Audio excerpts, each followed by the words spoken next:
Hey guys, welcome back. We're back. Episode 102. Ron, has your family survived the T-virus outbreak? Oh, God, dude, the last week has sucked so bad. I got sick, and then I was fine the next day, so I thought I just had a weird 24-hour thing. And then Chris started getting the way she felt bad. Then I started feeling bad again, and then we passed it on to both of our kids. That's what you get for going to that skin clinic with the fucking Umbrella Corp logo. Yeah, seriously, if anyone hasn't seen this that I'm talking about, Google Resident Evil Umbrella Corp. Like, it was like some type of like skin physician facility type thing, and they didn't just make their logo kind of look like Umbrella Corp. It was fucking Umbrella Corp with this done to it. It was like rotated like 20 degrees, and that was their fucking logo, like the exact same color scheme almost. It was the funniest thing I've seen like the last month. It was insane. But yeah, we have 2 weeks worth of news. Luckily, this week was kind of slow, so I didn't have too much to add. But we're gonna probably lightning round just to make sure we cover everything. First up, Hailee Steinfeld, who people will probably realize most notably from True Grit, that was her kind of breakout role, is in talks to lead the first Transformers spinoff. Is she the girl? Huh? Is she the girl in True Grit remake? Yeah, the main little girl. I thought she looked familiar. She is in talks to lead the first Transformers spinoff, which they are launching with Bumblebee. So, first of all, let's just talk generally Bumblebee first. What do you think about their first spin-off movie after Bay leaves being Bumblebee? Honestly, it doesn't really matter as long as Bay is gone, but I don't know. Bumblebee was never my favorite, and in the current movie series, he was never my favorite. I've never really given two shits about Bumblebee. What's weird is they have to in this last one. Neither of us have seen 4. We've seen the first 3. They have to make him in the last night. They have to make him talk, right? If he's gonna have a spinoff, like he has to talk, right? He was able to talk at the end of the first one. That's total bullshit. And they're like, nah, never mind. He's going back. We like that running joke so much. We're gonna run it for like 5 fucking movies. Yeah. So, okay, we reported multiple times about like their writer's room they have set up with, I believe it was like Robert Kirkman was involved. The 2 guys who did Iron Man were involved, and they currently do The Expanse, I think. So they had a talented writer's room. I'm curious to see, like, my interest level in anything that Bay isn't attached to is up 3,000% just because of what. And that still puts it at notch 1. Well, I mean, like, it was one of those things where I hated Transformers 2. I still went back and saw the 3rd one. Like, it was one of those things to where even after being burned that bad, I still like Transformers enough where I'll be curious to see what they do. My interest level is so low for anything they do until I hear the word reboot that I don't know. I don't even know that I'll watch it on Netflix. I think the spinoffs will basically be like a soft reboot. I think they're really going to change it up. They already in the most recent last night trailer, they kind of made this clear where they were going with Bumblebee, because Bumblebee is like front and center. Like, he is the main character of the last night, because Optimus Prime, as you've seen in like the posters and stuff, and from what you've heard, he's like the villain of the 3rd act basically in that one. So I don't know. Like either. Hailee Steinfeld, we mentioned her. She's basically slated to be like the lead opposite him, which would be a big get for them, but that doesn't necessarily mean the movie's going to be good, because if you look at the cast for all the Bayformers movies, outside of like Megan Fox and Shia LaBeouf, they've got talent. They've had a lot of talent. I mean, like in the most recent one, it had Stanley Tucci in it. You know, they have had Alan Tudyk in it. Like Anthony Hopkins is in Last Night. Anthony Hopkins is in the yeah. John Goodman. And John Turturro is also a very good actor. Yeah.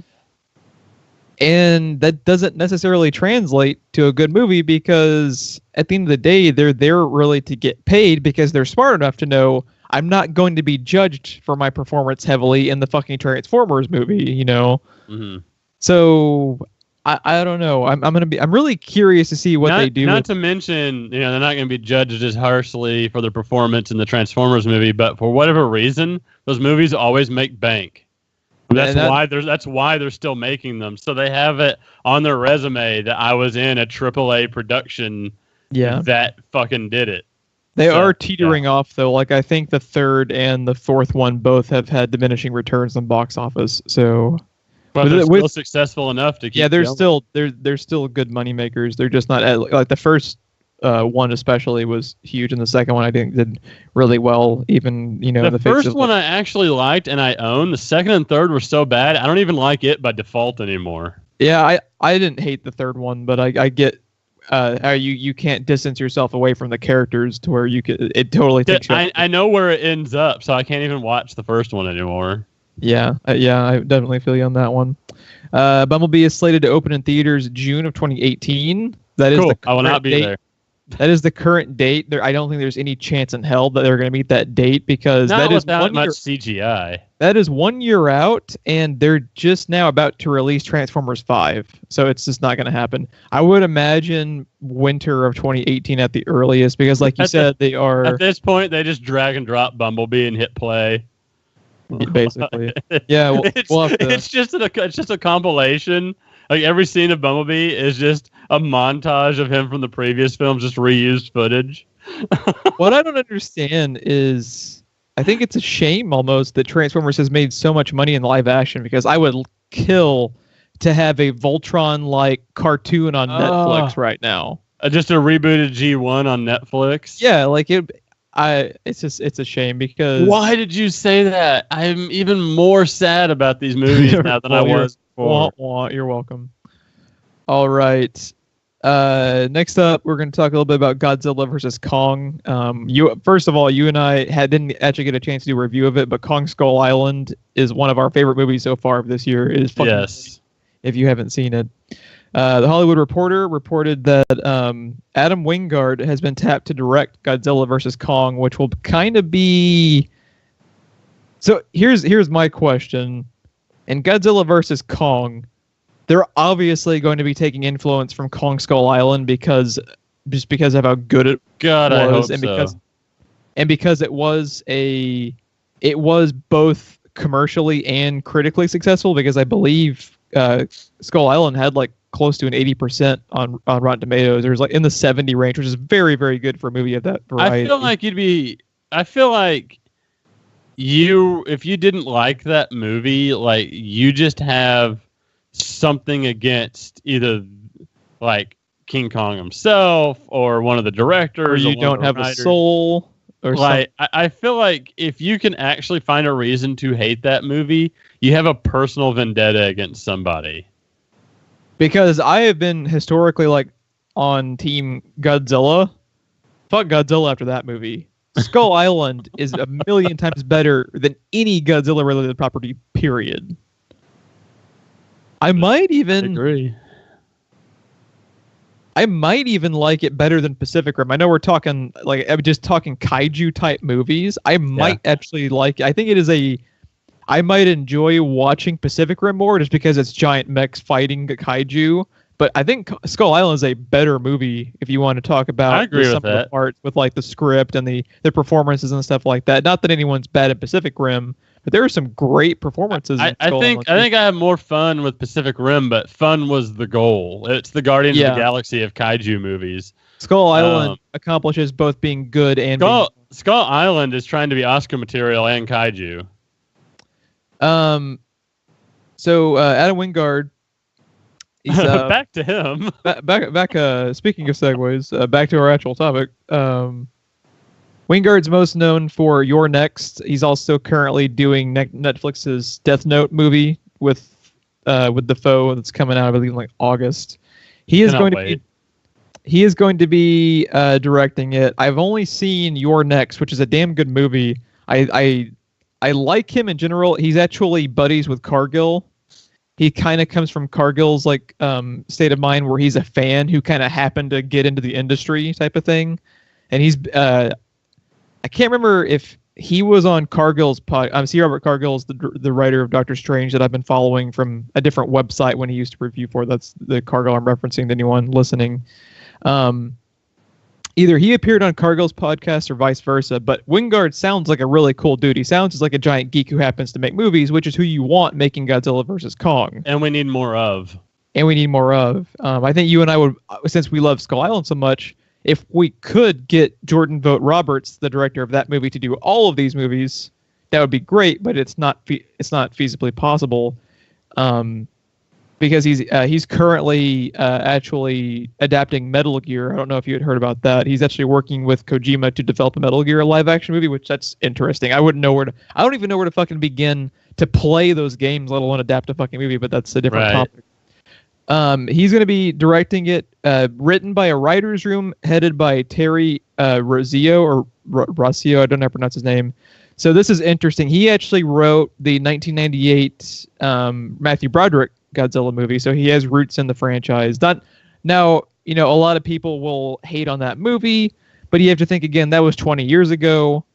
Hey, Godzilla shows up for the movie. Yeah, at least Godzilla's in the fucking movie for more than 3 minutes.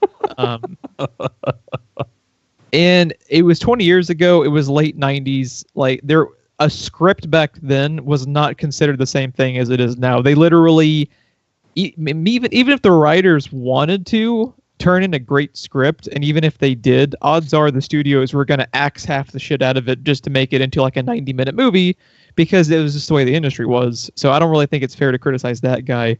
He's also one of the main writers behind all of the Pirates of the Caribbean movies, so that shows the guy has some talent, because especially the first Pirates of the Caribbean is fucking great. Yes, and I hear that the current one is up there with the first one. Yeah, I really need to watch the first one, or the most recent one. Because the first one too. Yeah, it's been so fucking long since I've seen the first one. It's not a bad call. So it's slated to hit theaters May of 2020. That's actually a realistic fucking date. They'll probably hit that because it's 3 years out. That's not, yeah, we're going to have a Bumblebee movie thrown together on a $200 million budget in 6 weeks. We'll be fine. So what do you think about Godzilla vs. Kong as it sits right now? I like the release date being 3 years out, because that would be very CGI heavy and very special effects intensive. So that actually gives them time to work all that out. And it was teased. Mm-hmm. Because at the end of the credits, I won't say exactly what happens, but there is a tease showing that it is a connected universe that they're setting up for those. Now, I have a question. Kong was set in Vietnam era, right? Kong Skull Island? Yeah.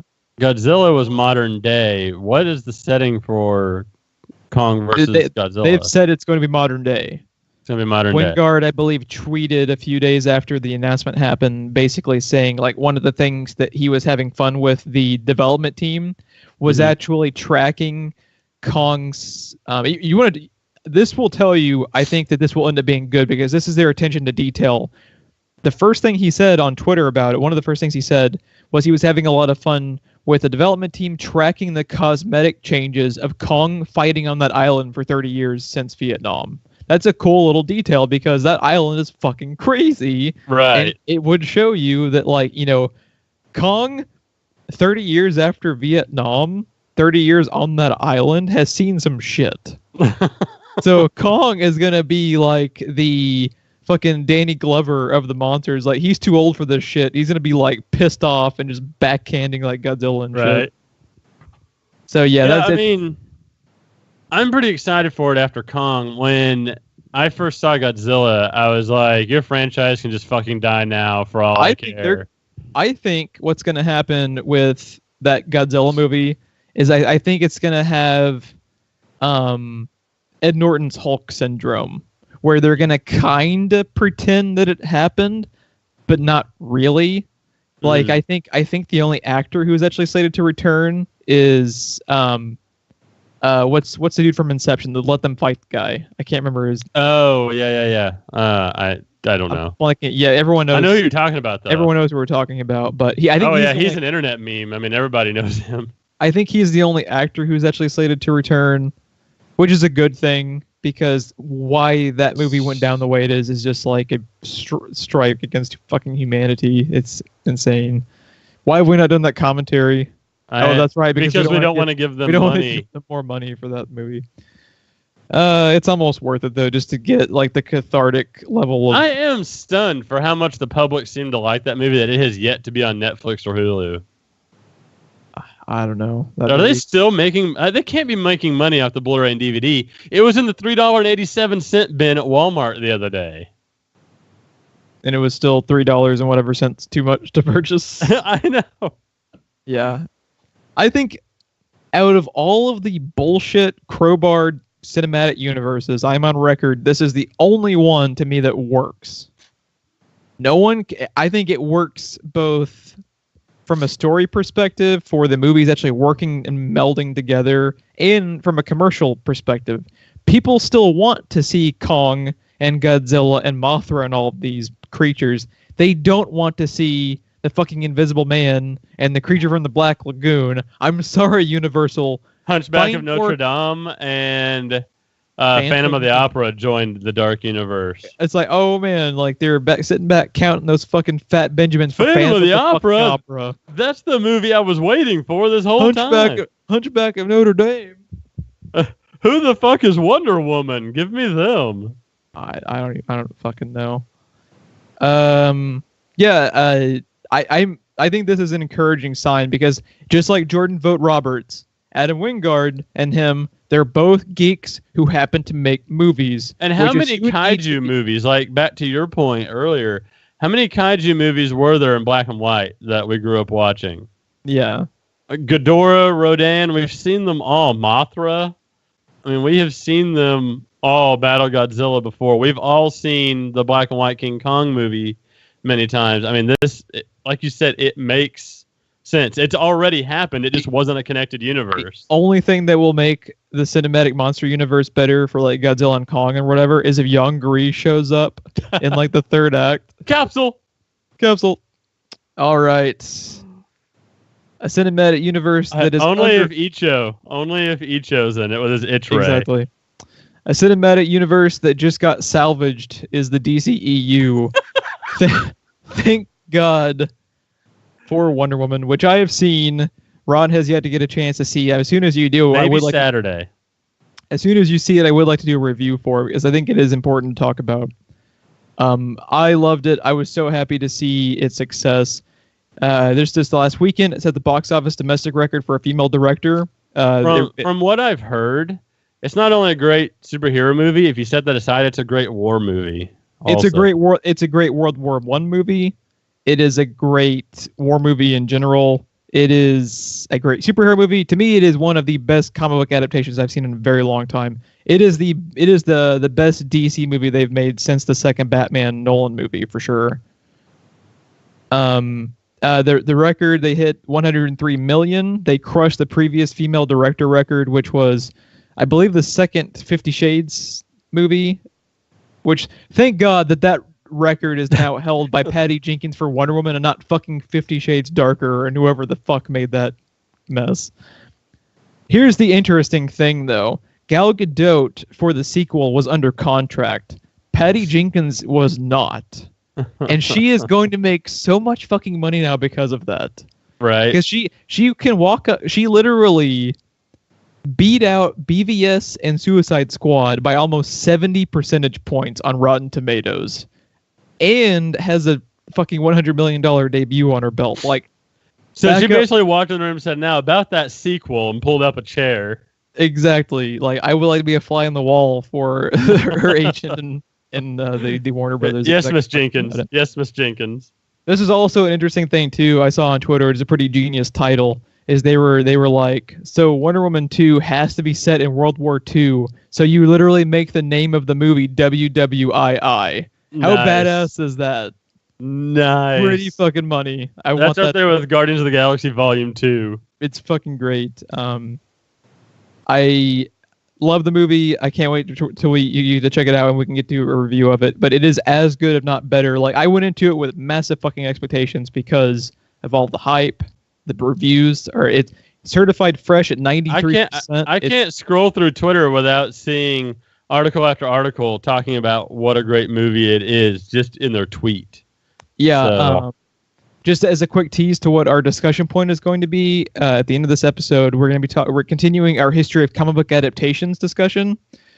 And this is, to me, the most important comic book movie since Iron Man and Batman Begins, for what it does for not only female directors, for female lead characters, without being preachy about it, what it accomplished in the face of so much baggage behind it with the previous films.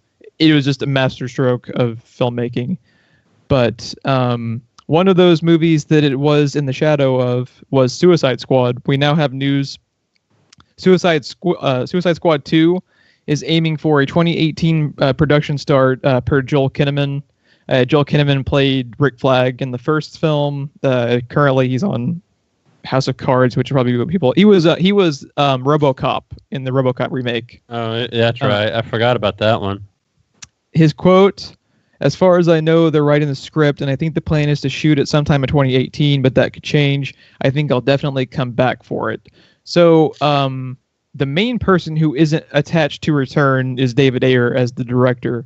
What are your thoughts for a second Suicide Squad movie, and do you want David Ayer back, or would you like to see someone else take over?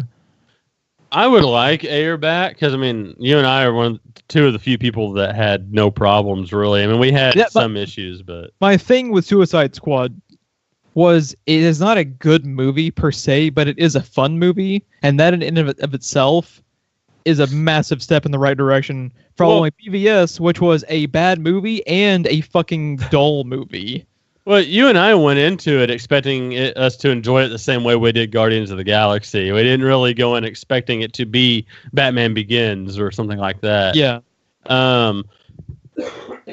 Excuse me. I mean, obviously, I would like to see Ayer back, but it's also not a property that I'm super attached to. So as long as they get someone good, I mean, I'm gonna see it. He is not as synonymous with it as like a Gunn is for Guardians. Yeah.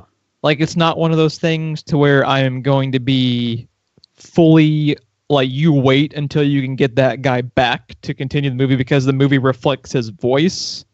Yeah. Honest, at this stage, Patty Jenkins could direct all the movies, and I'd be okay with that. to be honest. I don't know. They've also said, from a studio perspective, obviously they're gauging Wonder Woman, both the critical and commercial success, as they... I forget who it was. It might have been Charles Robin, one of the main producers at Warner Brothers on the DC division, came out just in the last couple of days and said their whole universe slate is right now in flux because of the success of Wonder Woman and what has been going on with Justice League behind the scenes. They are basically going to be looking at Wonder Woman and Justice League, and what works and what doesn't between those two films will designate what actually happens, because the only thing right now that's filming after that is Aquaman. Mm-hmm. So everything else is in flux. The only reason Suicide Squad 2 is probably going to happen, and happen that soon, is because of its money. Right.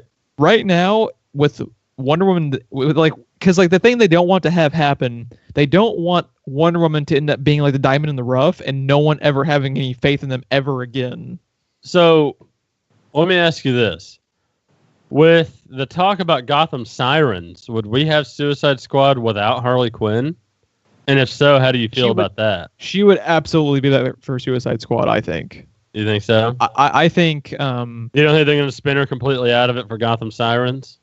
I think since her and Will Smith were really the only parts that anyone really attached to, and the only characters anyone really attached to, I think she would be in both. I think they would change the production schedules to me to get her in both, because who headlined most of the advertising for the first fucking movie? It was Harley Quinn, Right. So, do you think they would keep her out of it? I would hope that they would include her. And especially now with the female lead thing. Yes. Especially now the female lead thing, and how it seems like they want to put more emphasis on their villains and the anti-hero stuff, because Marvel has such underdeveloped villains. It feels to me like they're really pushing hard to try to get either an anti-hero thing or a villain thing going. So, and honestly, the way that they developed Wonder Woman's character in her solo movie is she is like Christopher Reeve Superman. She is, for the most part, kind of bright-eyed, and especially compared to their other DC superhero lineup, like she's very uplifting and has more of a bright outlook on humanity. Could change the way I would hopefully imagine that Wonder Woman in this would be basically naive and have a black and white version of good and evil in her mind because she's never left the island. Exactly, and that is what they end up going with. It's their closest thing to Superman that they have now is her, and that could, because of how successful that movie has been, that could change their outlook on literally fucking everything. So it's really fascinating to see what they will do in the near future. While we're talking about Harley Quinn, you will for sure be seeing her on August 15th for digital, or the August 29th physical release of Batman and Harley Quinn.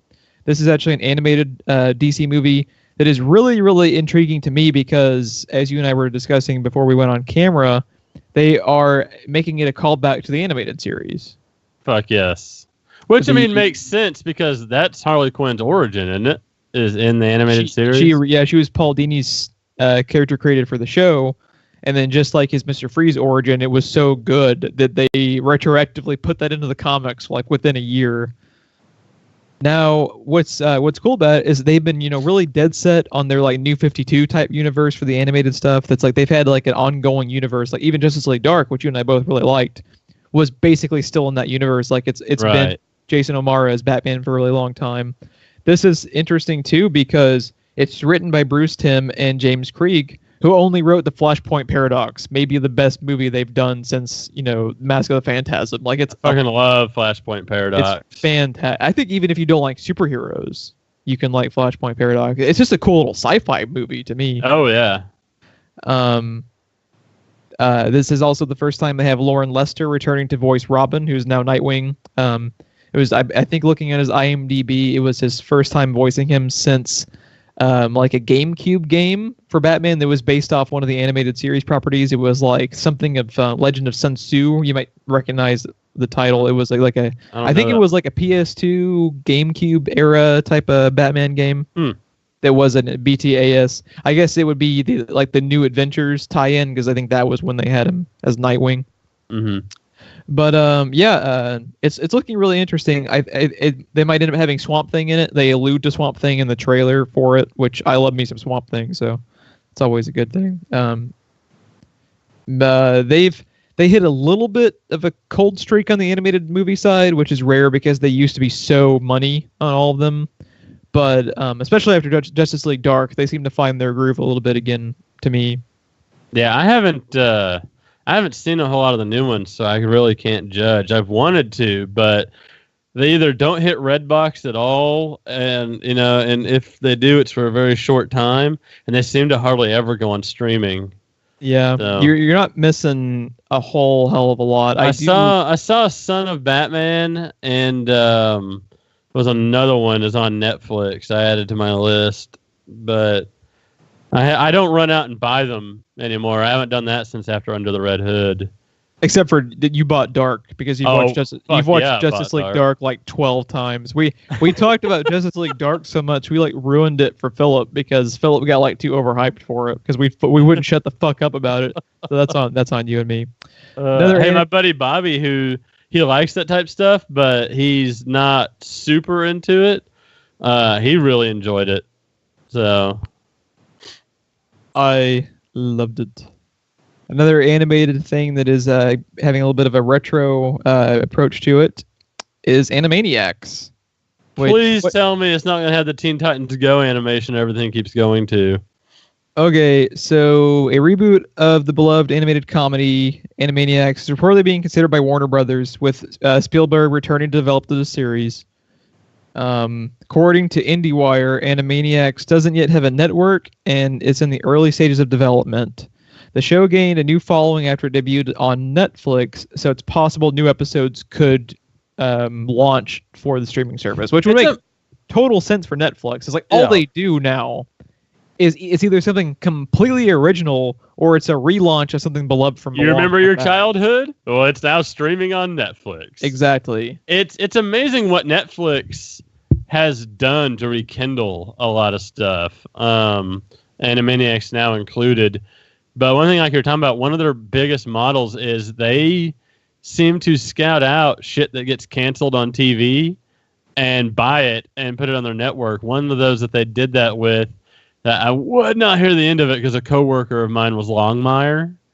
And it got canceled, and it was like within the same week or two, Netflix announced that they had it. And they did that. That was the biggest one, I think. They did that with a few other. MST3K is a revival. It's a revival. It's on Netflix. Arrested Development they brought from the dead, and they're bringing it back again for another season. So they have a business model. Fuller House is because of Full House. The success of Full House on Netflix brought about Fuller House, right? Isn't that another one? Yeah. So I actually think Animaniacs works beautifully because Animaniacs is one of those. It's from the golden era of cartoons when the cartoons timeless. Just like Batman the Animated Series, both Animaniacs and like Tiny Toons and all of those, everything that Bruce Timm and Paul Dini fucking touch at all, it's gold and it is timeless. I think Animaniacs could actually be one of those things. Bruce Timm, Paul Dini, and Craig McCracken were the names in '90s. I think Animaniacs would actually work beautifully now because Animaniacs is incredibly smart writing if you revisit it.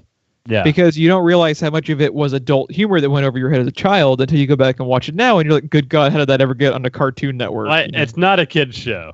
It's not a kid's show. It works as a kid's show because it was cleverly written to where it would go over your head. Yeah. But it's not really a kid's show when you revisit it. So what's your interest level in an Animaniacs revival? I'll check it out. I watched the fuck out of the Kids WB one. But... They have to have Good Idea, Bad Idea back. They have to have Good Idea, Bad Idea back. Did you watch that whole thing I sent you of all of them? I didn't watch the whole thing, but I watched a bit of it. Yeah, it's like if you know what I'm talking about at all, seek out. There's a 15-minute video. It's every single Good Idea, Bad Idea they ever did strung together. Yep. And while we're talking about Netflix revivals, one that's already in the works officially, Castlevania, which shows how good fucking Netflix and their marketing campaign is. You and I have never played a second any Castlevania game, and we are on board for whatever the hell this show is going to be because it looks awesome. First of all, anyone curious at all, even if you're not a fan, search out all of the trailers, search out all of the posters, because like especially the poster is the old I guess it's I believe it's the NES. I think it's the NES. It's like the NES. Their current poster is an homage to the NES cover of the game, and it's just fucking cool. The trailer's fucking genius. The trailer actually begins with someone putting in, they're about to be putting in like Castlevania the game in their NES, and they have fucking mapped a Netflix menu into an NES like font and everything, so that you see like House of Cards and Orange is the New Black in NES model, and they go over and they click Castlevania, and it launches their gorgeously animated trailer. The first thing you see after they turn on the NES is the Netflix logo on screen. It's so in 8-bit. Cool.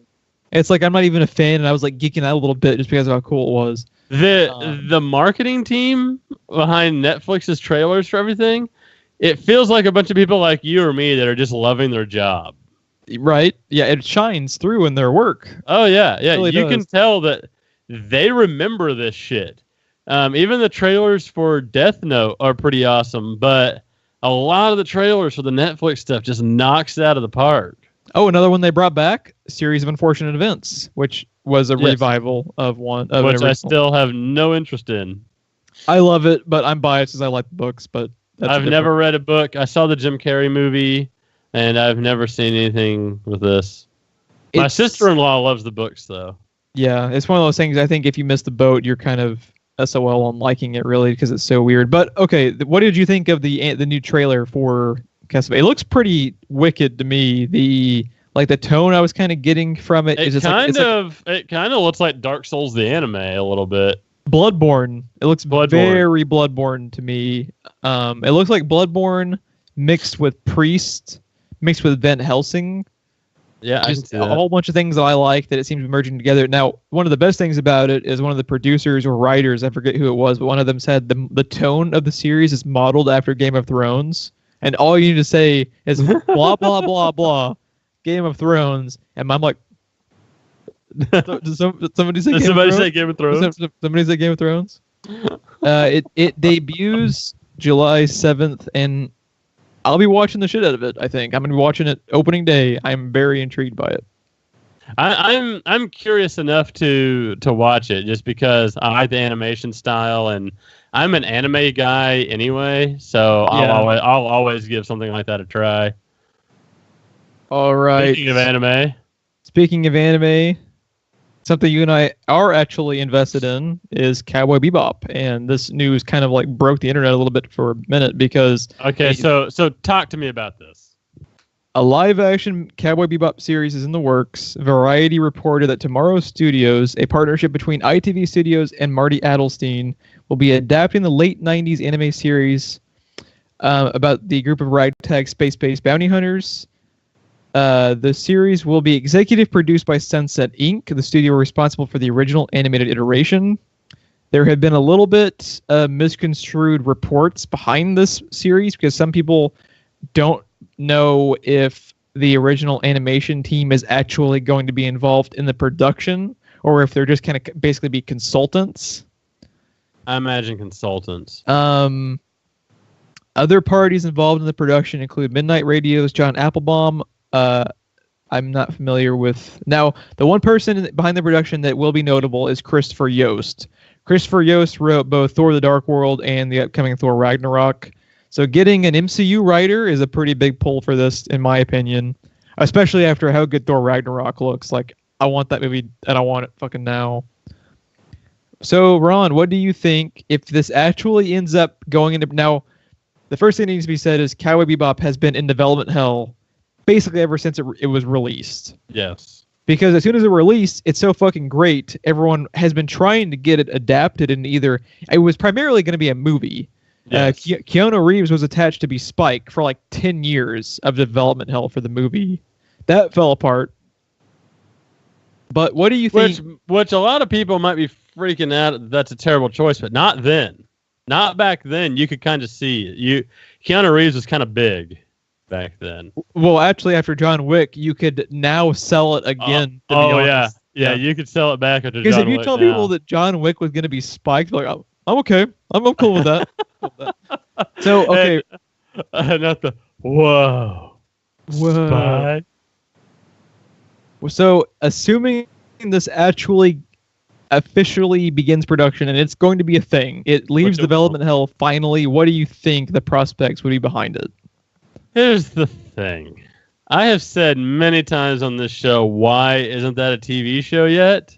That doesn't mean I actually expect them to pull it off well, if it ever did. Because it seems like an obvious thing, but it is so beloved.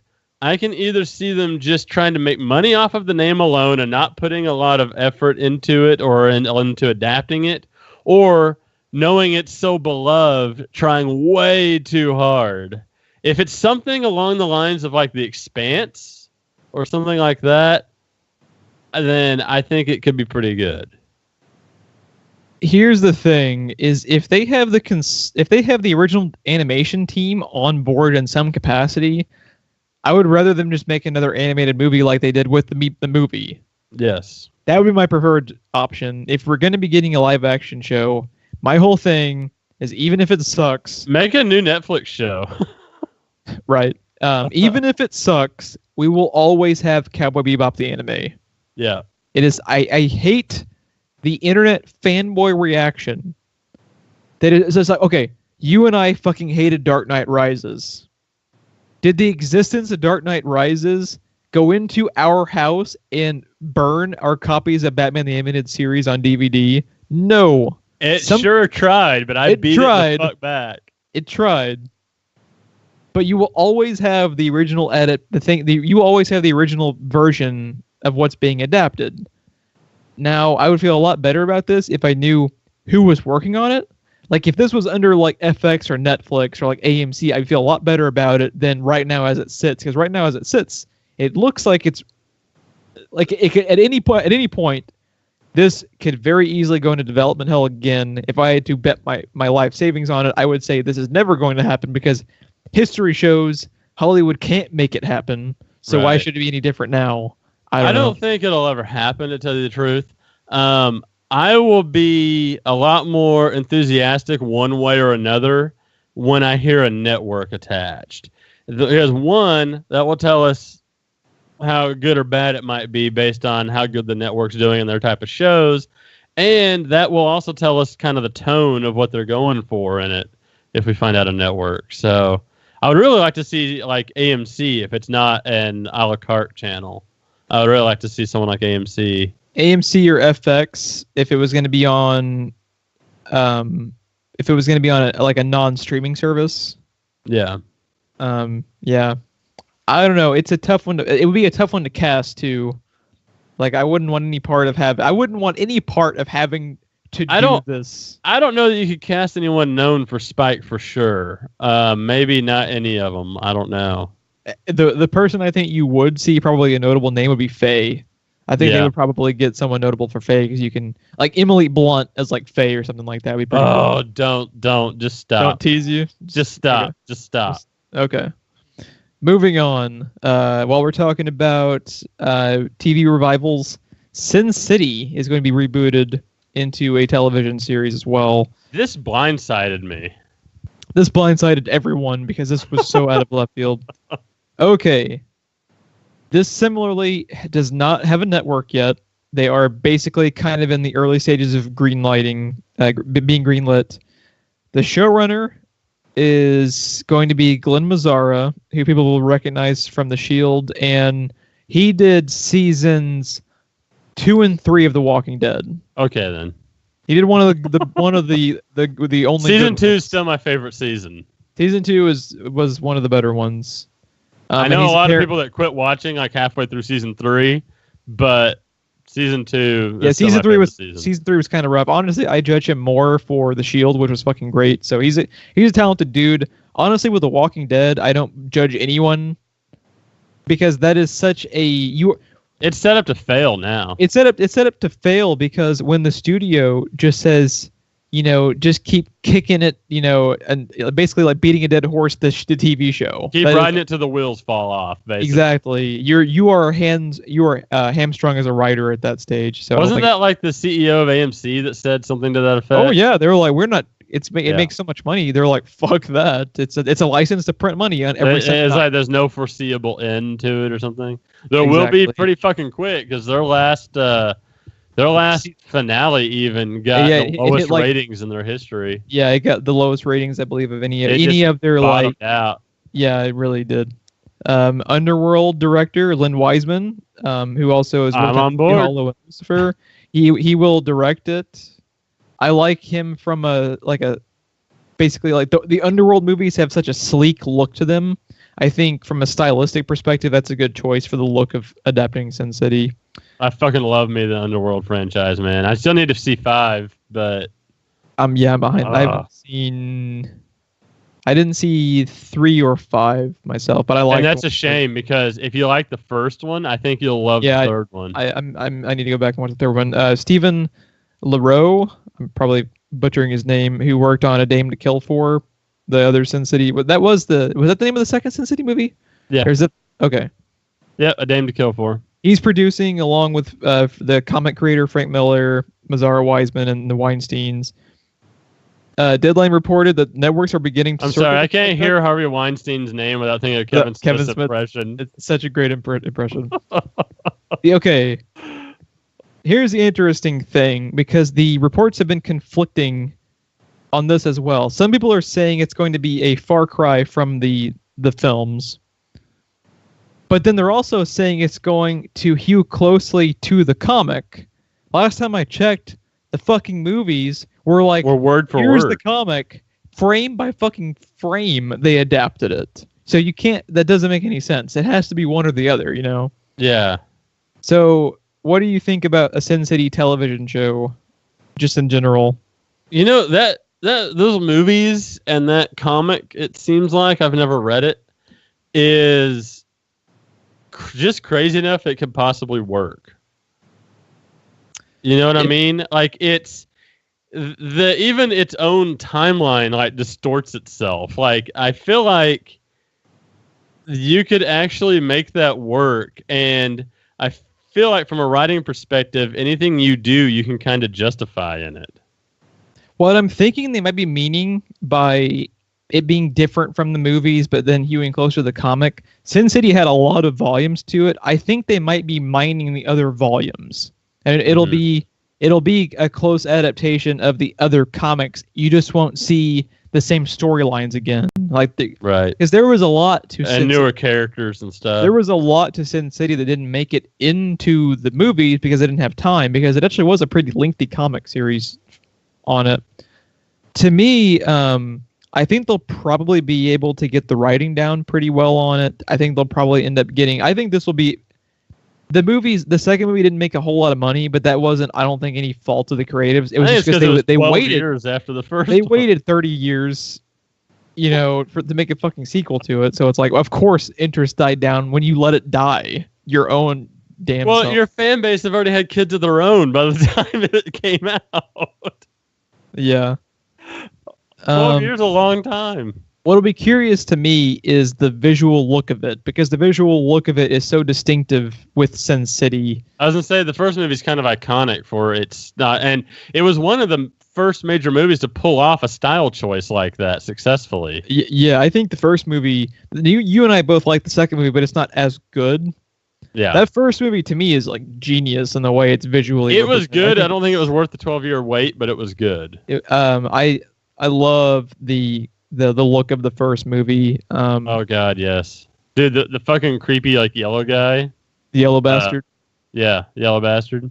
So it'll be curious to see how they're able to pull off the look in a TV show. It's not impossible, because if you look at Legion does a lot of interesting visual stuff on a TV budget. Yeah. So if I were FX or AMC, it would be perfect. Because AMC is all about getting the darker comic book adaptations, like with Preacher and Walking Dead. And stuff like that. And you're talking about visuals and stuff too. We live in a world where there's a trailer for Preacher pulling off an old 1940s film look to it and stuff. I think stylistically and story-wise and everything, you could do just about anything you wanted with it. And I think as long as you did it well and you justify what you do, you can make it successful. I think it has a lot of good people working on it. I think it has good prospects. I think it will be greenlit. It's just a matter of who picks it up. Right. Because it'll probably, just because Hollywood is so desperate for brands, even though that second movie didn't do commercially that well, I think there'll be a bidding war for it. I think they really will. Well, here's the thing. Everybody's heard of Sin City, whether they've seen it or not. Yeah, and the first movie was pretty well liked across the board. I don't remember, especially for a comic book movie as far out of left field as Sin City is. It was pretty well accepted. For it to not be a mainstream DC or Marvel property, it did pretty well, and it was received pretty well. Yeah, it did about as well as it possibly could have, and the cast was great. The cast was fucking fantastic. Great. Earlier in the episode, we had alluded to what was going to be our discussion. We're going to go and get that started.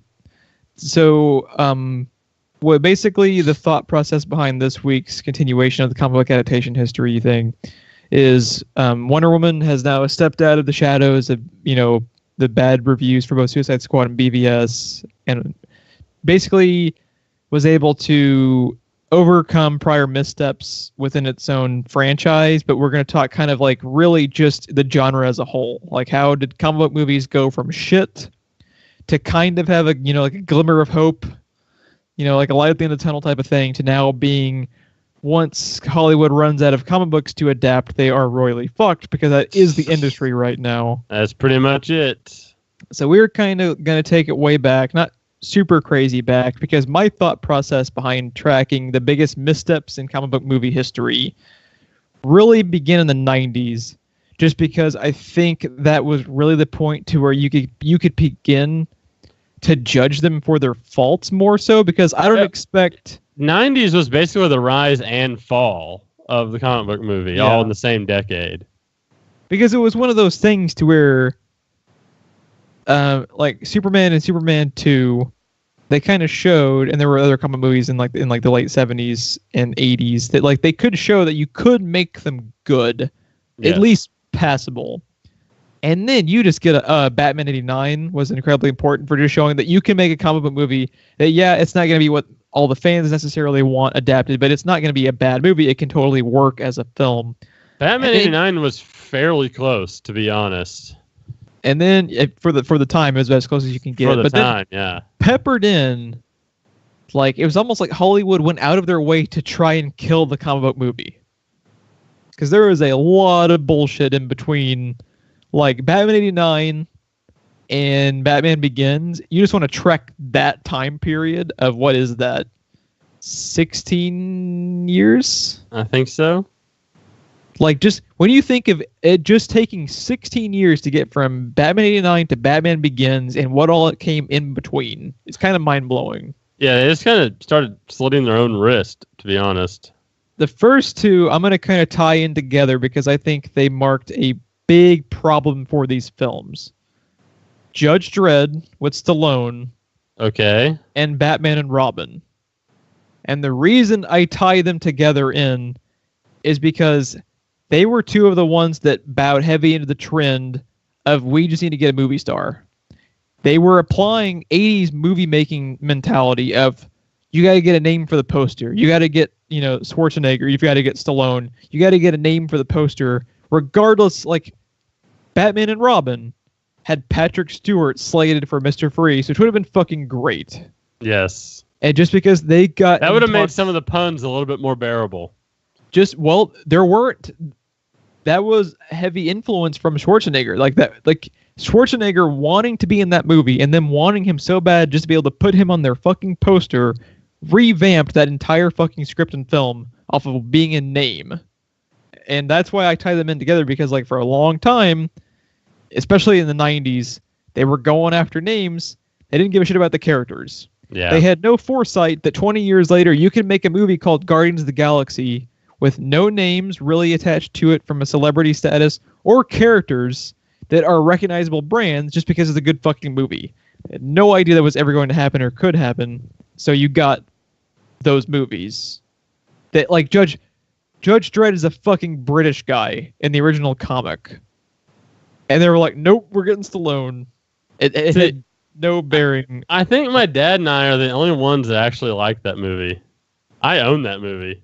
It's one of those things to where it's not necessarily like the worst comic movie I've seen, but both of those films started like a really, really bad trend there for a while. Like, you talk about like later on, like it wasn't like when Iron Man and Batman Begins came around, that they went and got they didn't go and get Brad Pitt for one of those roles. They got people who were good for the roles. One thing that did annoy me though is it was also the era of the reason I said Batman 89 was fucking close is because it was also an era of you cannot take what's on the comic book page and put it on screen because that would be ridiculous, right? You can't take the guy whose bones are covered in an unknown metal that has claws coming out of his fist and put him in yellow spandex. That would be ridiculous. So what you get is, like in Judge Dredd, one thing that drives me nuts is, like in the comics, he's never not without the helmet, right? Like the Carl Urban one. Hey, what'd they do? They got Stallone. They did the exact opposite of the character. Helmet is the first thing off in that movie. In Dredd, helmet does not come off one time in the entire 2-hour fucking runtime. That is awesome. Yes. That is that's just like a modern fucking accomplishment for a movie to not actually have your leading character's face shown, period. Crazy. Right. So you have like in X-Men, everybody has like a matching uniform. They don't have their own thing from the comics and stuff like that. And like I said, that's what I said about Batman. If you look at Batman 89, the aesthetics to the movie, it's kind of mind-blowing compared to what we get into in the 90s when they're like, oh, what's on the comic page doesn't work on screen. Because that is basically a comic page on screen almost. What's also interesting, too, is to look at, we had mentioned X-Men in the previous discussion about being one of like the landmarks. And from a casting perspective, X-Men has both great off-the-wall casting that suits the character with Hugh Jackman mixed in with what we're talking about, because they had Halle Berry as Storm just for the sake of having Halle Berry in the movie. Yes. Halle Berry doesn't fit that character at all.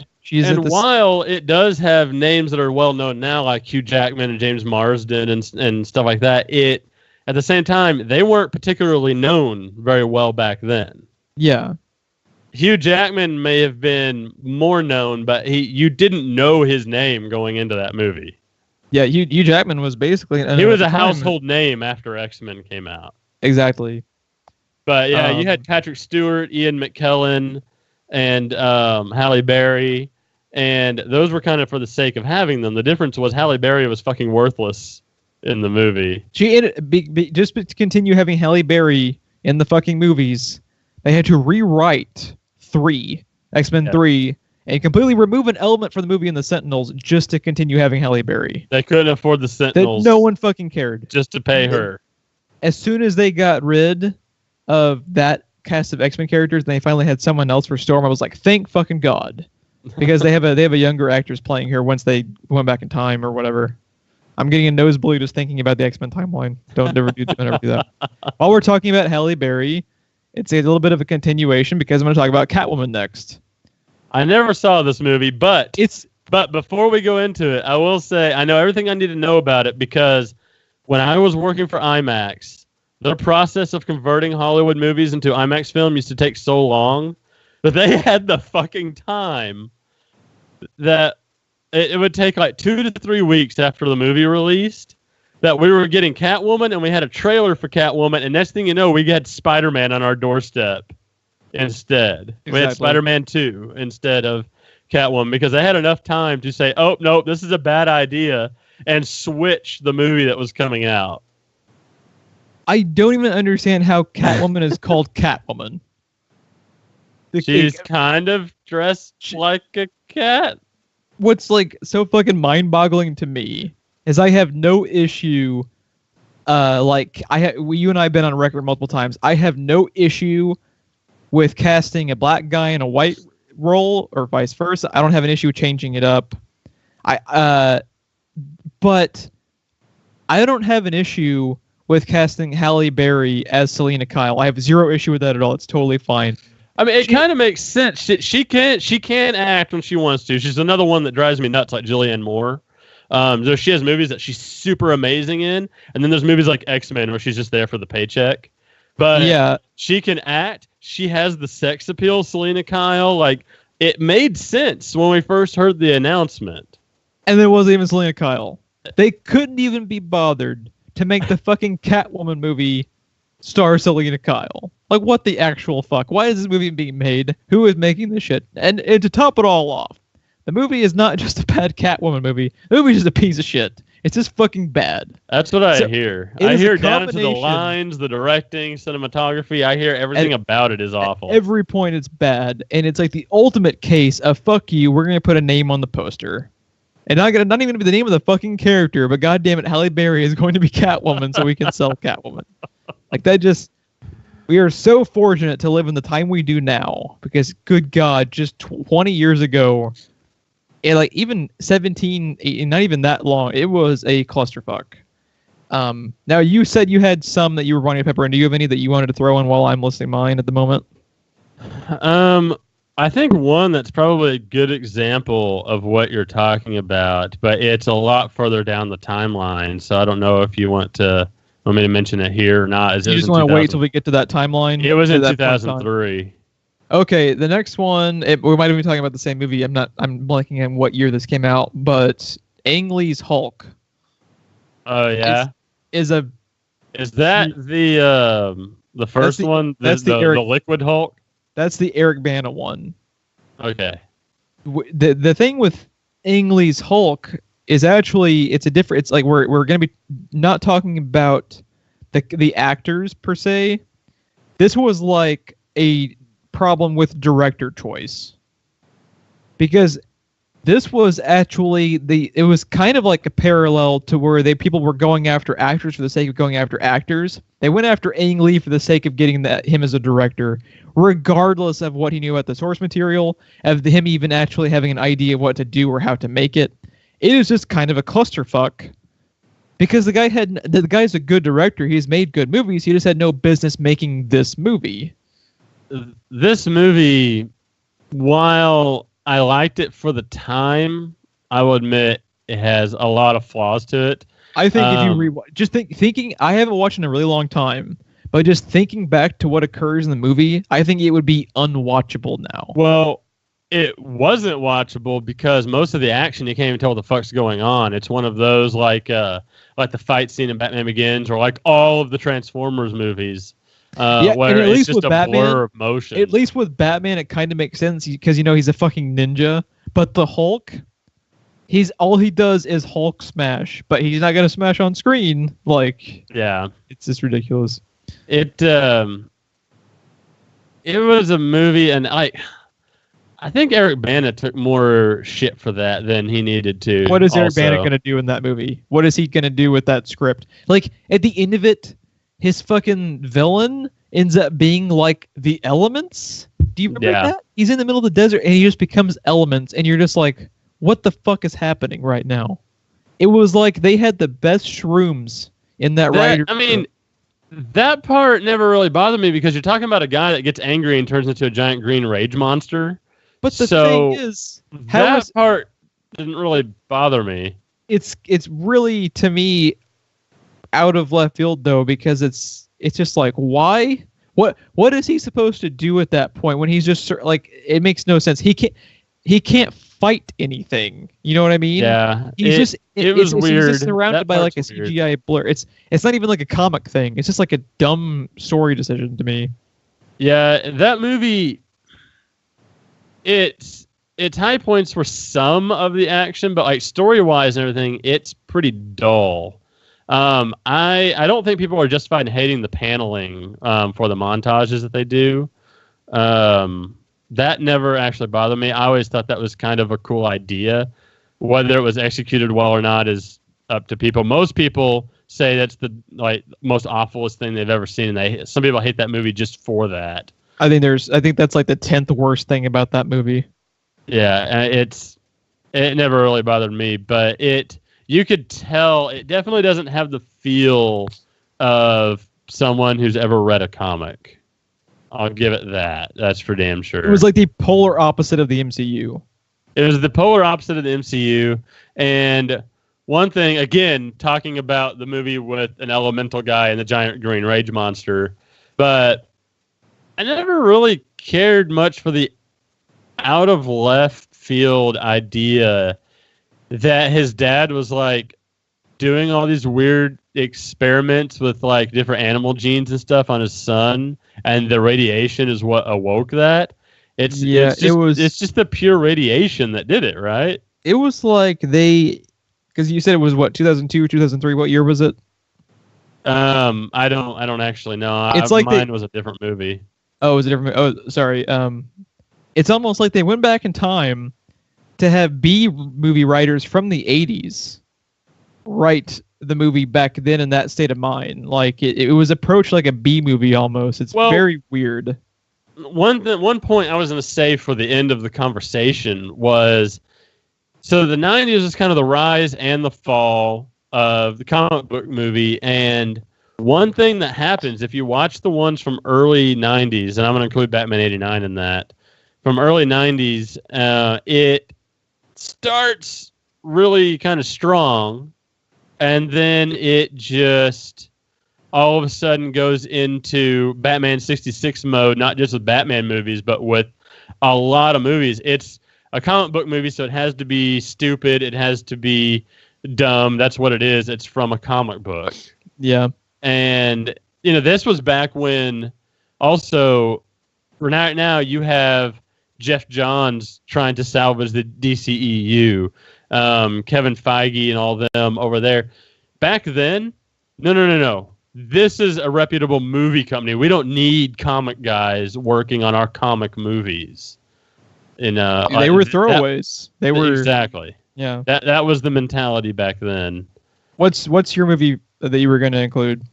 One movie that I always thought had great potential, and it kind of did a little bit in what you're talking about with having like I don't know how to say his last name, Richard Roxburgh, Tony Curran, Jason Fleming, Sean Connery. It was The League of Extraordinary Gentlemen.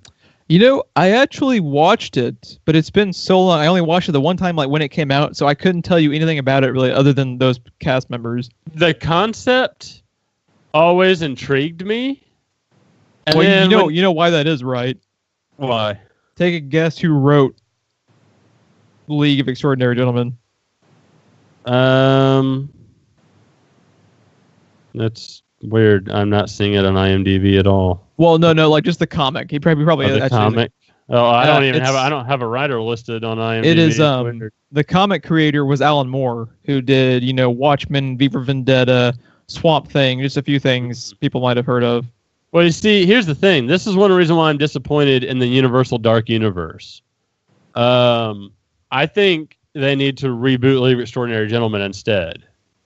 And I think that's a really good call, because that comic is so beloved, and it is. I haven't read it, but I hear it is so fantastic that there's a lot of potential. You can do almost anything with that. The comic is supposed to be so good. I've never read it, but it was one of the kind of off the wall ones that I had heard of. And the trailer I remember being really good for League of Extraordinary Gentlemen. And it turns out most of what you see in the trailer is not even in the movie, and the movie is so dull and boring that when something happens, you don't give a shit.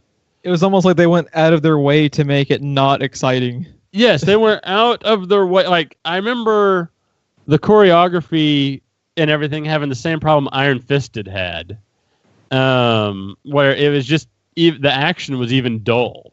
Where like the thing, you want what I think is like one of the most like I'm trying to think of like the word, like underappreciated aspects of filmmaking is if you're having fun making the movie, it's going to show in the final product. Yes. For what? Just like thinking back, like, now I could be wrong about this, but it appears like everyone hated their lives from day one till the wrap of filming, because they all looked like they were bored in that movie. Everybody looked like they were so bored. And what's funny is doing on some of the research I was doing for this topic, when I got to League of Extraordinary Gentlemen, I was like, I fucking forgot about that movie. I had totally forgotten about that movie as well. And there's good reason for it. The movie blows ass. It's a shame that it was that bad, because I think you're absolutely right. Like, I think it could really work now. I think it could. Where is that TV show? Give me that. Where is that TV show? Or like one of the articles I was reading said, why not, with Hollywood seeking a franchise, why not reboot League of Extraordinary Gentlemen? And that's when I had the thought, the Dark Universe shouldn't exist, and we should be getting a League of Extraordinary Gentlemen universe. But here's the really funny thing. One of the articles I was reading that also mentioned this movie, I forgot about this, and they're absolutely right about this. Sean Connery had already retired from filmmaking, and then he agreed to do this movie. So it said it brought him semi out of retirement, and then immediately retired his ass forever, because he didn't really do anything else after. That sucks. So it's like not only took 2 hours of your time you're ever going to get back, it took Sean Connery out of the game. They downed 007, dude. Yeah, it's almost impressive. Because I forgot, I was like, that's true. I remember that was the big thing. That was the big headline. Was Sean Connery had already retired and he was back. Like, Sean Connery's back on screen, and it was for no fucking reason, because that movie was just awful. I figured that was one you wouldn't have, and that was one that always pissed me off. See, I completely forgot about that movie's existence just to prove your point, basically. Because there's no reason to remember it. And that's a shame. I really do need to read that comic. I also, earlier in the episode, I referenced C. Robert Cargill, who I've been following for a few years from Spill.com and various websites where he was a reviewer.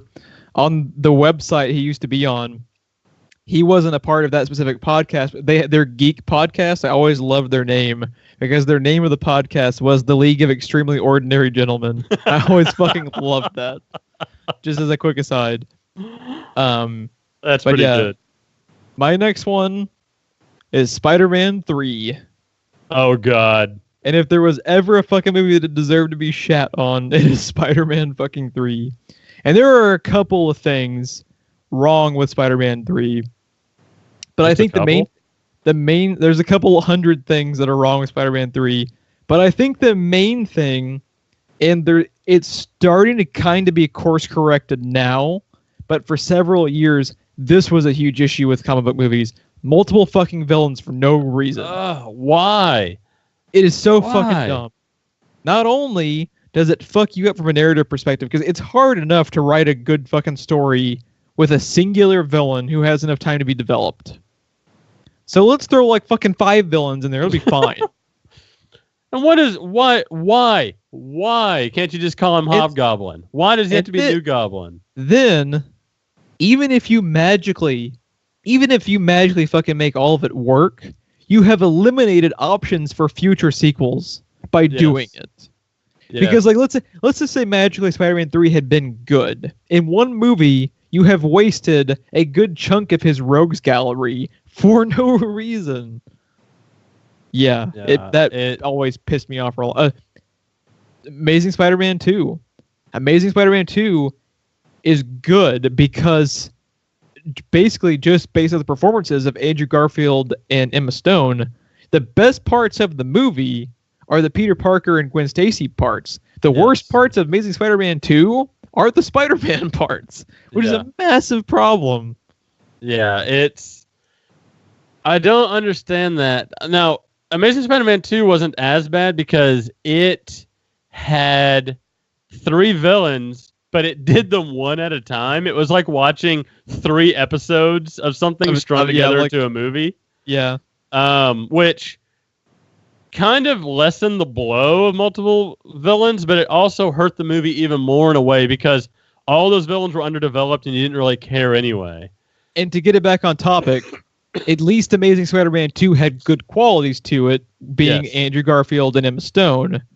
Spider-Man 3 is bad on just about every fucking level. There's too many villains. All the villains are bad. All the villains are underdeveloped. We have an emo Spidey dance sequence for no fucking reason. They established Gwen Stacy to have her in the movie for like 5 minutes for no fucking reason. We fucking retroactively go about his origin just to crowbar in having a reason to give a shit that Sandman exists. That's the other thing I don't get. Why can't we just have a villain? Why does everybody have to have a history with each other? Only Game of Thrones can get away with that. Well, that's actually one of my biggest issues with Batman 89, just as a quick aside, too. Because Jack Napier? Now, I don't go after Batman 89 nearly as hard as I do Spider-Man 3, because back is a totally different time period. I understand them doing it back then. My issue with that change purely exists as like a mindset today. Because like the whole that kind of kills like a large aspect of the Joker's character, in that he's all about how random he is. He is a walking random act of fucking violence. He should have no fucking bearing with it. Not only does it makes like a weird age problem where he should be like 30 fucking years older than Batman, you know. Yeah.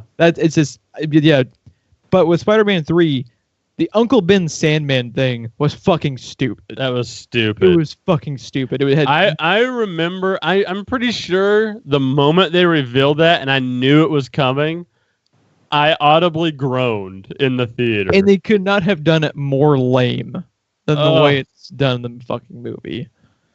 I like how this to just divulge into like a fucking Spider-Man 3 review 10 years after the fact. Yeah. That movie came out 10 fucking years ago, I'm pretty sure. That is fucking crazy to me. That's mind-blowing in itself. I have one other one, but are there any other ones that you've wanted to mention? Because I'm kind of like going after the ones that like... There are some of these are not like the absolute worst comic book movies. to me, these are like examples of like the biggest overarching issues that plagued the genres. That's kind of how the way I approach the list. Something that I didn't appreciate that was bigger in the early 90s than it was in later 90s and 2000s that I thought you were going to touch on. So you have Batman and Batman Returns.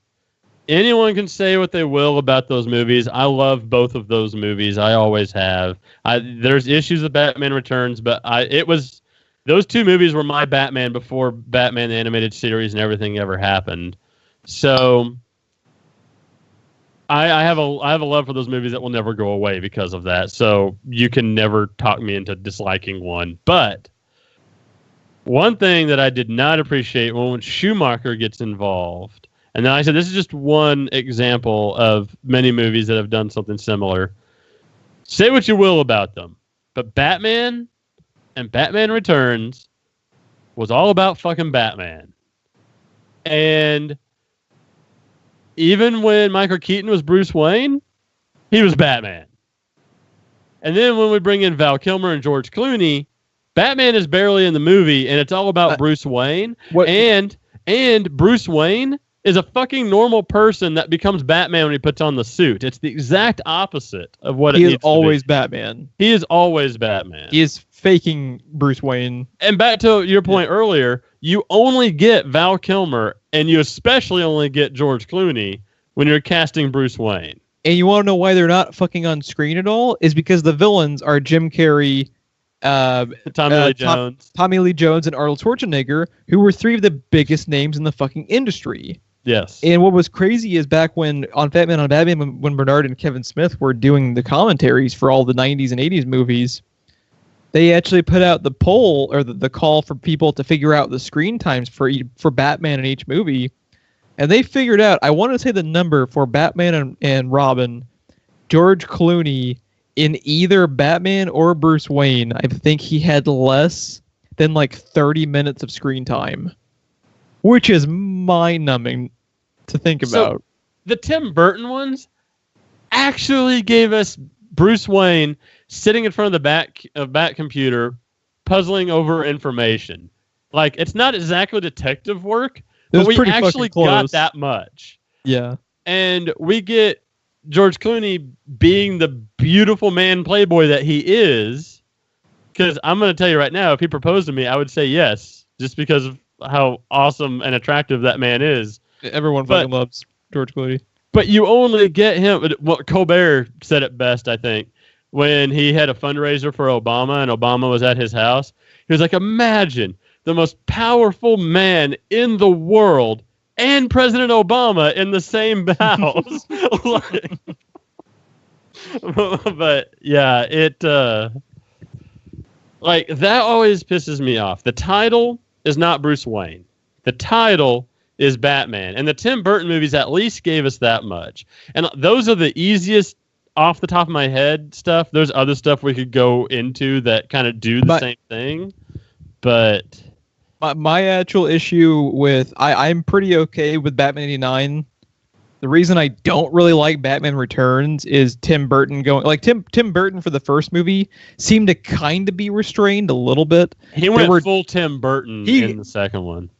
What he did to the character of Penguin, just like what Schumacher did the character of Mr. Freeze, both of them to me are unforgivable because they are both great characters that now in the mindset of the public are these horribly incorrect representations of not what the characters are at all. Penguin is a fucking crime boss. He is not a little mutant freak who is a sexist pig. That is Tim Burton being fucking Tim Burton at his finest. Catwoman. I don't know. He is kind of sexist. I'm just saying. Have you watched the scenes when he's trying to become mayor? Like it gets kind of dark when you go back and revisit it. It is Tim Burton, but Catwoman did not fall out of like a 10-story building and get resurrected by fucking cats. Catwoman is not a fucking zombie. And Mr. Freeze is this beautifully well-written character in the Paul Dini Heart of Ice story. Oh, Heart of Ice. I fucking love Heart of Ice. And then Joel Schumacher just smears feces all over that character for an hour and a half. And now when people think of those characters, they think of these incorrect representations because of the fucking movies. And as a comic book fan, as a Paul Dini fan, that makes me sad inside. Which is why I wish they'd revisit those characters, and I know they never will because of that. There was a chance we could have gotten Penguin back when Nolan was still doing Batman, because you can totally see, just like that would totally work into the way he wrote those movies. Because like people were clamoring for Philip Seymour Hoffman. We might be because of Gotham. For as much as I fucking hate that show, we could see Penguin again because of Gotham. As much as I hate so much of that show, they deserve props for fixing the Penguin a little bit in the eyes of the public. That is actually a really, really great call on your part.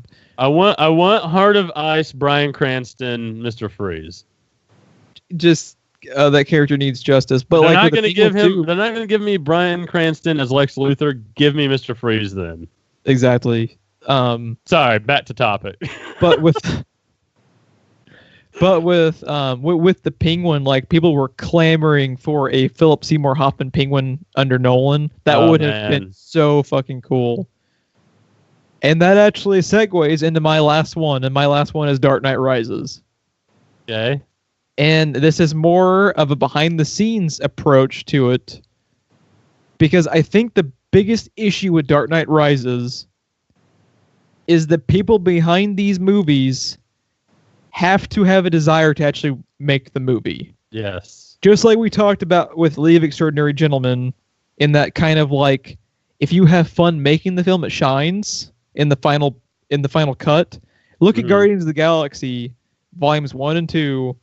Everyone is clearly having a blast making the movie. They're having a blast. At the final product, people seem to really be enjoying making the movie. Christopher Nolan, as great of a filmmaker as he is, had no desire coming back again.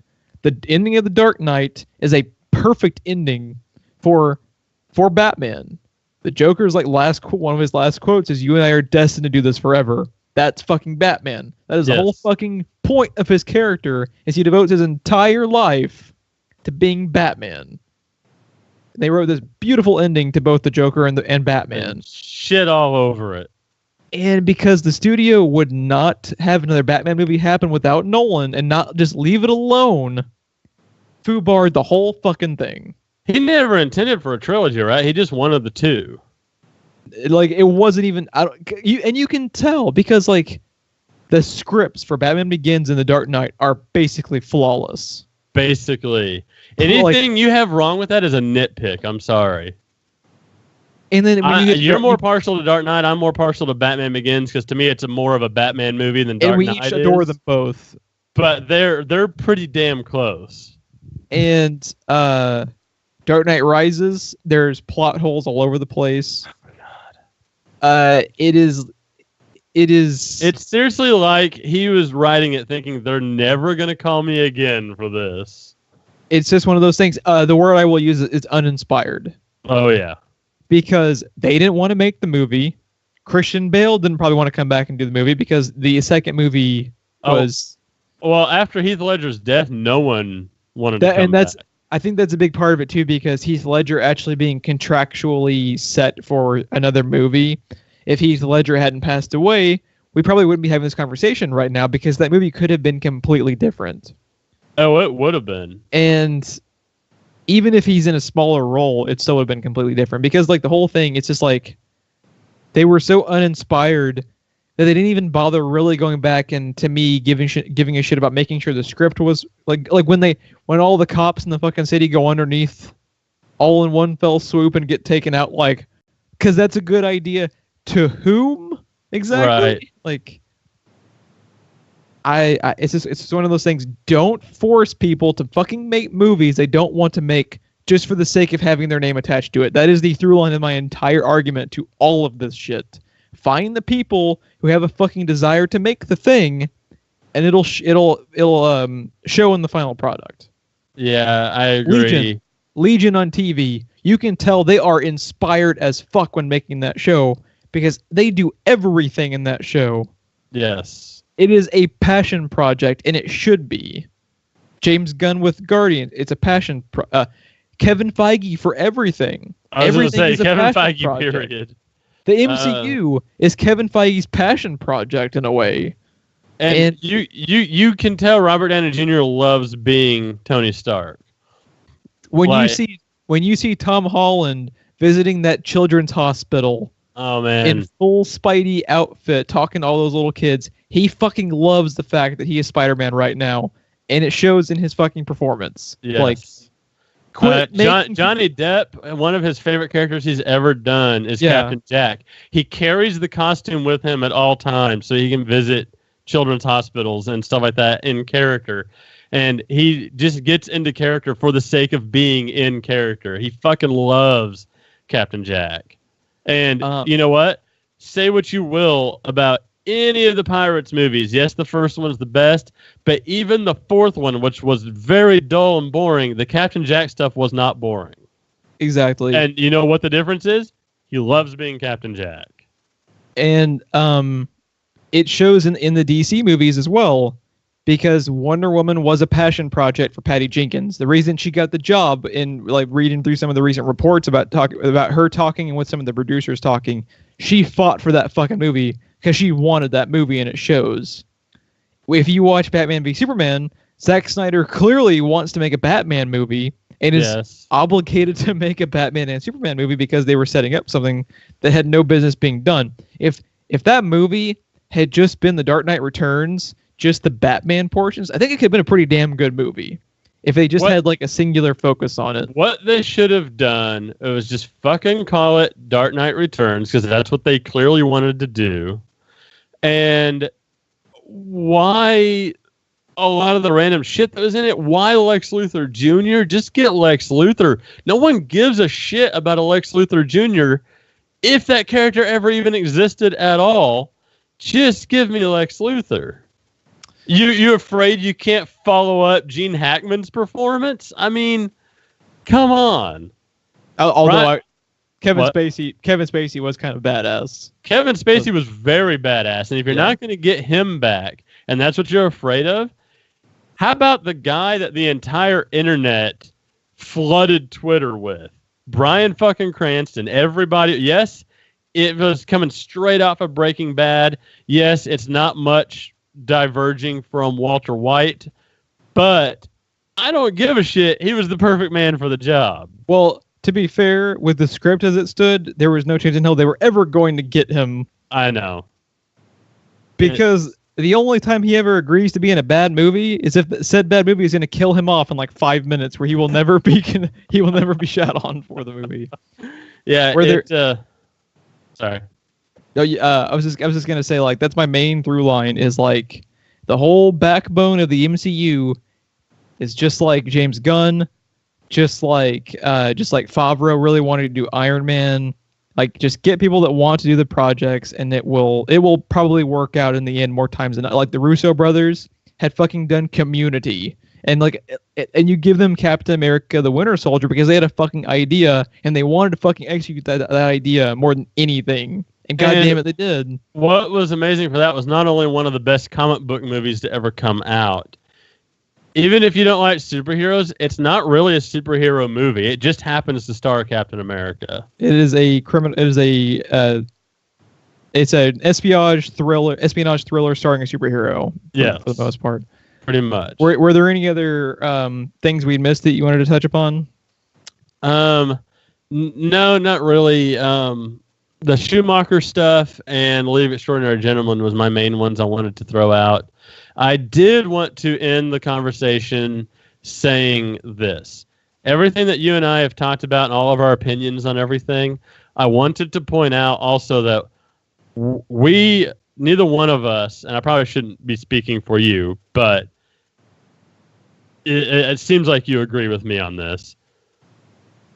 We're not saying the things we are or hating the things that we hate because it's maybe not word for word the comic book. I want an adaptation. I want something that like no one has really seen before. That is fine. That does not bother me. But fucking do it. Don't go out of your way to fuck it up like Spider-Man 3. Don't try to be super mega awesome like Batman versus Superman, because those are the end results. Spider-Man 3 is like the ultimate case of the director not wanting to... Sam Raimi didn't want to do that movie to the extent to where he basically like hijacked the film. He specifically casted Topher Grace as Venom just to piss off the fan base because he was so tired of the fan base talking about Venom to the point to where the studio got involved. And I mean, Sam Raimi ended up being in the wrong with his actions, but you can kind of get why he'd be irritated because he had a vision for a certain movie, right? Yeah. He has made 2 incredibly successful films. At that point, he does, to an extent, have a right to dictate his movie, and he got completely taken over by the studio to the point to where he was still attached to direct. So it was like, well, fuck it all. You can get the 70 show kid, the smallest actor in Hollywood as Venom, just to piss people off for the sake of pissing people off. Another thing I never got about Spider-Man 3, not to get too far off, I know we're over on time, but one thing I never understood is why the horror movie director refused to do the Lizard because he said audiences want a villain with a human face. That was a thing he said. And I never understood that because, like I said, he's the horror movie director. Why would that be his vision for it? Because people wanted Venom and they wanted the Lizard. And the Lizard was actually established, you know, like the Kirk Connors was he's in the fucking movies. I think he's in both. And the actor that they had was a good actor choice for it. I don't know. This is one of those things to where because his original villain choices were, I know he wanted to do the Vulture for Spider-Man 3, but he wanted John Malkovich, didn't he? For the Vulture. I know for sure he wanted the Vulture. Which isn't entirely bad casting. No, I think it would have been good. I think he might have wanted someone else that was a more retro, because his main thing was he wanted like the retro villains, which also doesn't make any sense because the Lizard is one of his very first villains, I believe. Right. I believe the Lizard's first appearance might actually be Spider-Man 2, like the second issue. Right. It's at least top 5 or 6, something like that. So he's like one of the most retro villains. So I honestly can tell you we'd have to ask the man himself. But yeah, I think that's gonna be pretty much a wrap. Like if we wanted to take this conversation a different direction, we could as well by going further back in time, because like we said, some of these are not the absolute worst comic book adaptations. They were just detrimental and prime cases of what. Well, another direction we could even go is just complete failures, like how everybody seems to hate Green Lantern so much, and so that we could always go that route, as we didn't even touch on those type movies. And yeah. Elektra, everybody hates Elektra pretty bad. A lot of people hate Daredevil. Actually, Daredevil would be an intriguing conversation to have. You could do an entire conversation just on Daredevil. I actually like Daredevil quite a bit, and I'm not saying it's great, but for me, Daredevil, for a 2002 superhero film, is not a bad movie. There were much out of all of them in that era, it may be one of the closest to today, to be honest. It's also like, it's pretty damn faithful. I mean, the Bullseye isn't really Bullseye, but he's not like completely off the rails from the character. But I mean, are you really upset about Bullseye not being faithful? Exactly. Like back then they couldn't even get the fucking lead character right half the time, you know, let alone the villains. Dude, and then they have Clark as Kingpin. Yeah. Like, I love that. That was my favorite casting. Jon Favreau as Foggy was also a really great side character casting. Really, the only character they fucked up was Elektra as Jennifer Garner. That's the only one, and that falls into our prior conversation about actresses being casted for the sake of being. Gal Gadot is a beautiful representation of just go find the best person for it, regardless of face value, basically. Dude, she's from Israel. She can do a lot of that shit. Oh, if you watch that Conan O'Brien thing, you will see her live doing that shit. Because, I mean, you're required to serve in the military there for a minimum of however many years. So, yeah. Yeah. All right. We have talked this subject to death, so we're going to go ahead and put this podcast out of its misery, I suppose. I don't know. It's just one of those things. The history of comic book movies is very fascinating, especially when we just talked about, like, in a span of 16 years, you go from Batman 89 to Batman Begins. That is an interesting dynamic when you just think about not a whole lot of time and a whole hell of a lot happened in between. If you'd like to check us out more, please like and subscribe. You get all of our content. We also do Let's Plays, which we never record, which we need to. We have a Game of Thrones podcast, which we also need to record. Yes. Basically, this is the only thing we're putting out right now that because we're behind on everything. But God, Ron, why'd your whole fucking family have to get sick, you dick? Oh, dude, it was awful. You selfish prick, getting sick. We were all sick, and my dog was sick of us. Yeah. Social media links for Facebook and Twitter are in the description below. It's been a while. And please share us out. We would greatly appreciate it. I'm Geoff. I'm Ron. We'll see you guys next week.